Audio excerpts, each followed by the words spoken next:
because it's our 4th day here in Taiwan. And we are going to the Victoria Harbor. So, ito try namin yung na makapagpa-picture sa mga famous landmarks dun sa Victoria Harbor, like yung Avenue Stars, yung Clock Tower, yung Hong Kong Museum. So, ayan. Ito yung mga view habang naglalakad kami ngayon.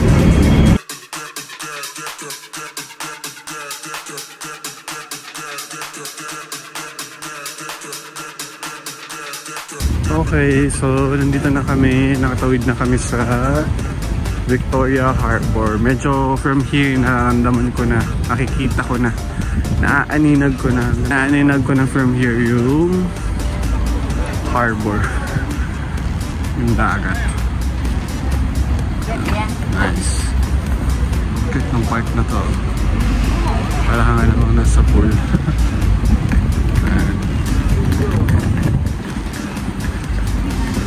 So, ito yung Hong Kong Museum of Art. And so, ito na guys. We're finally here sa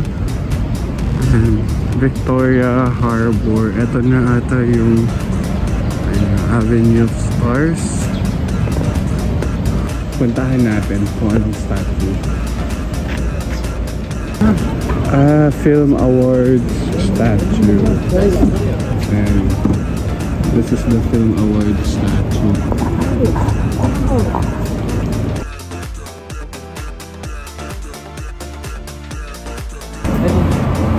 So ayan, maglalakad na kami ulit papunta doon sa other side nung Victoria Harbor. Sama kayo sa amin. The looks of it para sa mga cafe na benta.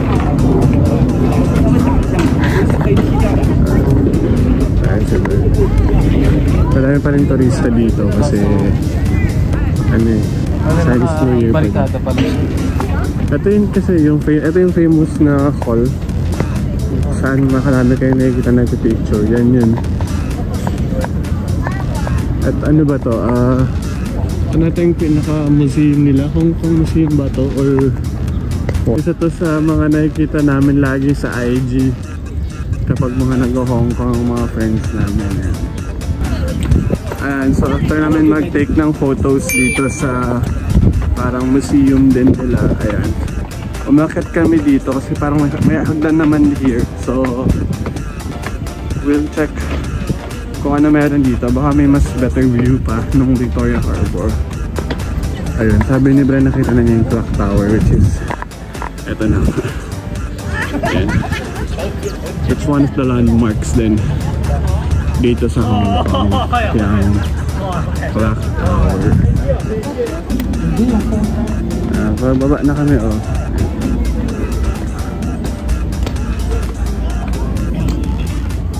Paka tourist friendly ng tourist spot na to. Magpipicture lang kami dito. Nakababa na kami from this footbridge, kung ano man tawag dyan. Bumaba na kami and pipicture lang kami dito sa harap nito, the Hong Kong Clock Tower. Ayan, hello there. Lumilipad ang buhok. So tapos kami mag-picture doon and maghanap muna kami ng pag-aalmusalan namin kasi strict yung aming accommodation. Nakalagay kasi doon sa reception niya, check out on time with exclamation mark na gano'n. Kailangan may naman na yung check out. Oo, kasi may multa sila na $300 or 500 pa nga yata. 500, so imagine it's 3,500. Kasi namin pupulutin yun dito, wala namin pera. Wala namin Hong Kong dollars. So nandito kami sa Asa for our breakfast. Dapat kami ng Kowloon restaurant, pero nadaanan namin to. It looks promising naman. Ay, isi-show namin sa inyo yung menu nila. Ayun yung menu nila, pero wala doon silang rice. Meron this warning, so hindi pa yun available. So ito yung available pa lang nila. Ayan. So what you order is yung pork chop. Ayan, ito yung pork chop which is $40 with coffee na yan. Tapos yung kay Bren, yung may fish cake. Ayan, $40 din. Tama. So ito yung actually yung bill namin. So set na siya, $80 lang, ang galing. Wala siyang service charge kasi usually ng other restaurants dito may service charge. So inantay na lang namin yung order namin. 170 dito lang to sa may TST. Sa TST lang to. Tawid lang kayo from Chongqing Mansion, tapos yung likod ng kanto sa kanan. Nakarin nyo lang to. May kita nyo itong Asay. Ayan siya. Tapat ng Fit24 Fitness. Yun.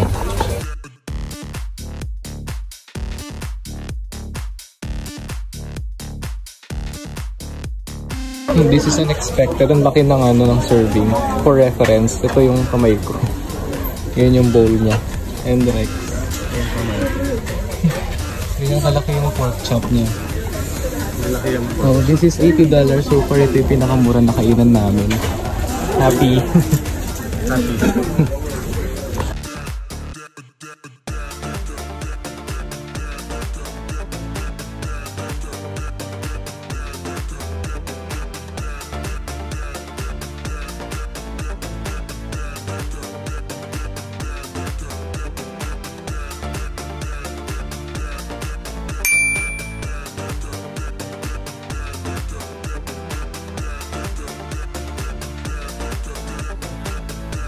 Whenever you're here in Hong Kong, hanapin nyo itong Mobile Soft. Bili kayo ng soft serve ice cream nila for $13, $12, 10 and 10. Meron sila.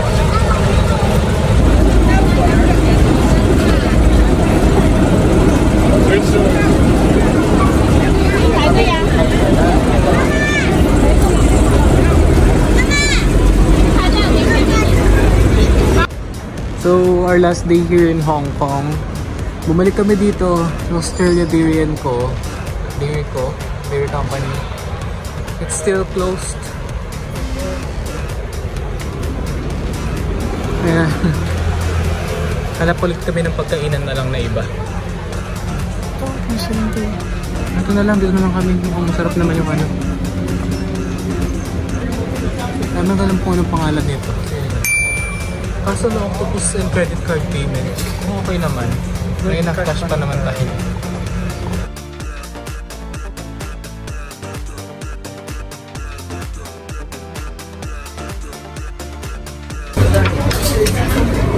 Ito na yung order namin. Ako I got shredded pork with dry noodles. Ano to? Dry noodles in pork chop.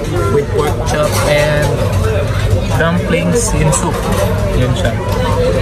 Lahat yan ay $150. Mukhang masarap naman. And this is a Michelin star bearer. Dapat masarap siya. This is the best dumpling that we've had so far here in Hong Kong. Oh shit. No. Hi guys, we're back in Macau. So we'll spend another night here. At hanggang alas 7 siguro ulit kami ng gabi by tomorrow. So, yan. Bienvenido Macau, or Macau welcomes you. So, papunta kami ngayon. Nandito kami along sa may San Malo. Papunta ng, di pa namin alam, wala pa kami exactong itinerary. Pero sabi nung host namin sa Airbnb namin, punta na daw kami ng sa may Fisherman's Port at this hour kasi maganda daw doon paggabi. And after that, we can go sa may Wynn Hotel and Casino para daw, you know, ma-experience yung mga libre pagkain daw doon. Kasi upon entry daw doon may mga taga-alok ng food kahit hindi ka naman daw magkakasino. So, taka lang doon and up normal, then kuha ng food, whatever available it is. So, eto. Maglalakad kami, na-enjoy namin yung city lights ng Macau. Puno-puno siya ng neon lights. By the way, kung may mga dala kayong mga peso dito, may maraming mga nagpapalit naman ng peso to Macau pa Pataka. Hi! Hi! So nandito kami ngayon sa loob ng Fisherman's Wharf dito sa Macau. And siguro i-suggest na magpunta kayo dito ng gabi. It's currently mag-11 o'clock na. And wala ng tao dito. Parang sarap lang maglakad-lakad, mag-picture-picture. Wala kang kaagaw sa mga sa spots. And walang photo bomber sa mga pictures na ipopost mo sa IG. So tara, lakad tayo. We'll show you around. Yan, pagpasok nyo dito, meron na kayo kagad makikita na itong tower na to. Hindi ko lang kung sino yung nandun, nakasakay sa kabayo. Tapos, there's this parang Coliseum na replica ng Rome, Italy. Ayan siya. And nandun si Rex, naglalakad-lakad na. Ganda. Ang warm ng vibe. Dito maganda mag-picture. So meron pa siyang ganito. I think it's a showroom. Ito kaya meron dito. Mukha siyang showroom. Ay hindi. Lagusan lang pala siya.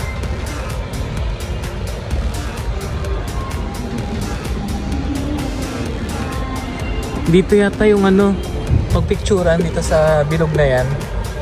Yan natin mukhang ito nga siya. So Rex will give you a sample. Ayan, ang ganda. Oh, ang ganda! Ganda.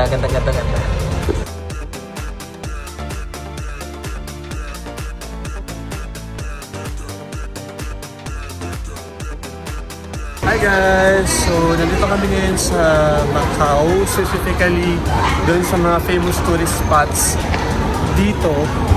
So, currently, nandito kami sa Venetian, Macau. So, going here from different parts of Macau, actually 6 MOP lang yung kailangan ng bayaran sa bus. Tapos, mag-download kayo ng Move It para hindi kayo maligaw. And, ayun, nandito na actually lahat yung mga tourist spots nasa isang location na sila. If you're coming from San Malo, if you're staying in San Malo sa Macau, sakay nyo yung bus, yung A26A na bus. And then 10 stops lang from San Malo hanggang sa Taipa. Bababa kayo sa may Londoner. At sa unang view na makikita ninyo pagbaba ay ito. Ayan, so wait na, ipa-flash namin. But, ayun nga, magkakadikit naman na dito yung mga pasyalan. So, ito, ipapakita namin sa inyo yung mga pinuntahan namin.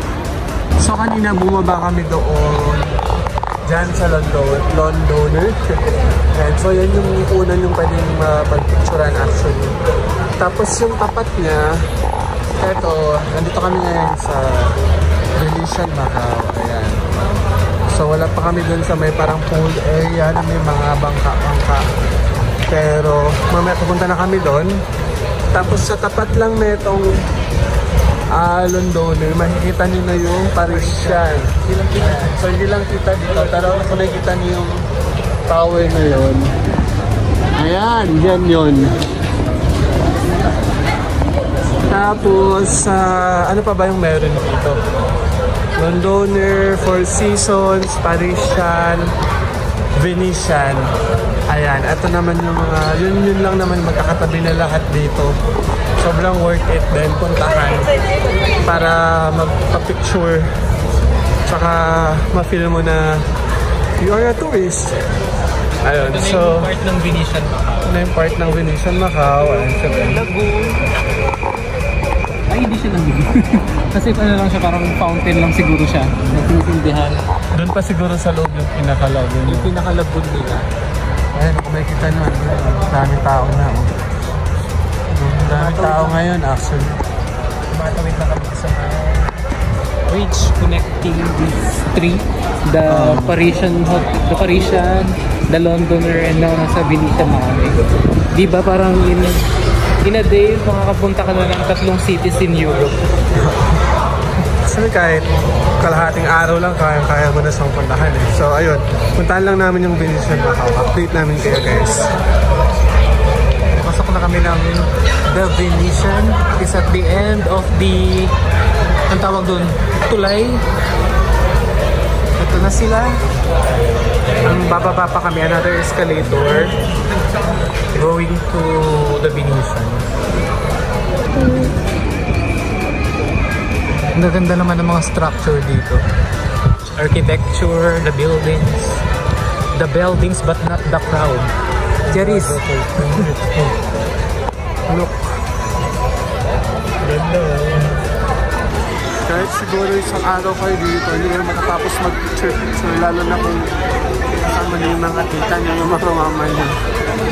Baka sila ang mapagod sa mga location dito kakapicture. As in parang everywhere is Instagrammable. Parang every corner of this area ng Macau is picture worthy. Everything is picturesque. Napakaganda. Parang we're walking sa Europe. Ay, ganun yung feels niya. Ay, di pa kami nakakapunta ng Europe. Soon. Yeah. Maka-compare namin ito sa Europe soon. Totoo. Kaya tulungan ninyo kami. Pagkalabas ninyo dito sa may escalator, from that escalator, meron ka agad bubungod sa inyo na entrance ng Venetian Macau. Papasukan nyo lang to, and then let's see kung anong meron inside.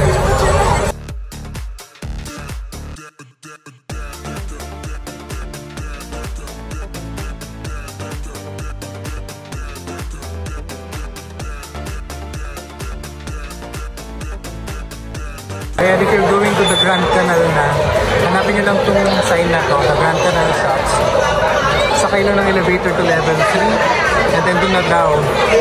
Pagkapasok ninyo, ito siya, kita nyo kaagad yung globo na yan. And then sa left side niya, ito yung papasok ng Grand Canal Shops. Sa dami ng tao, napakadaming tao lang na pupunta doon. We'll ride the lift to level 3.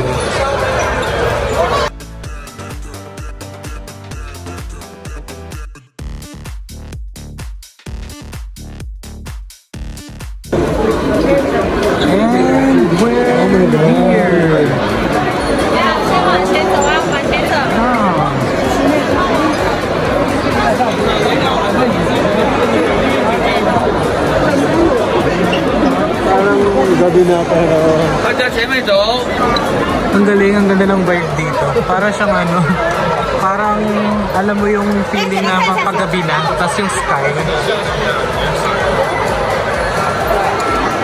It feels like 5 o'clock sa hapon, kahit na alauna pa lang ng hapon ngayon. Ito yung feeling niya sa loob.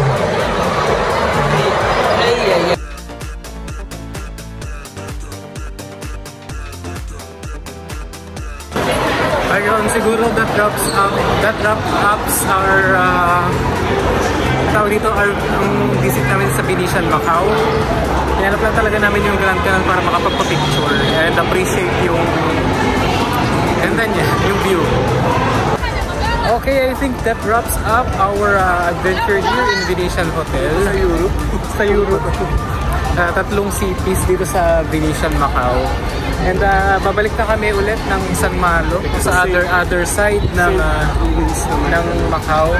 This time pupuntahan namin yung ruins of St. Paul or yung St. Paul ruins. Lumalapit lang yun sa pinag-i-send namin kaya hinuli na namin siya. Tsaka nandun din kasi yung luggage namin. Kaya iniwan muna namin yung mga luggages namin. Kaya wala kaming bit-bit dapat ngayon dito pupunta. Pagpasyal namin dito sa Londoner, Venetian at sa Parisian. So nakabalik na ulit kami dito sa may ruins of St. Paul. And katulad nung iniwanan namin kaninang umaga, matao pa rin. Pero para mas madami ngayong hapon. Siguro dahil hindi nakainitan. Ito sila. Nasaan ang durian? Kanina pa ako nakakaamoy ng durian. Dati siguro akong durian. Yung meron nga, marami. Ay, ito. Kaya pala may durian kanina pa. Padurian sila dito.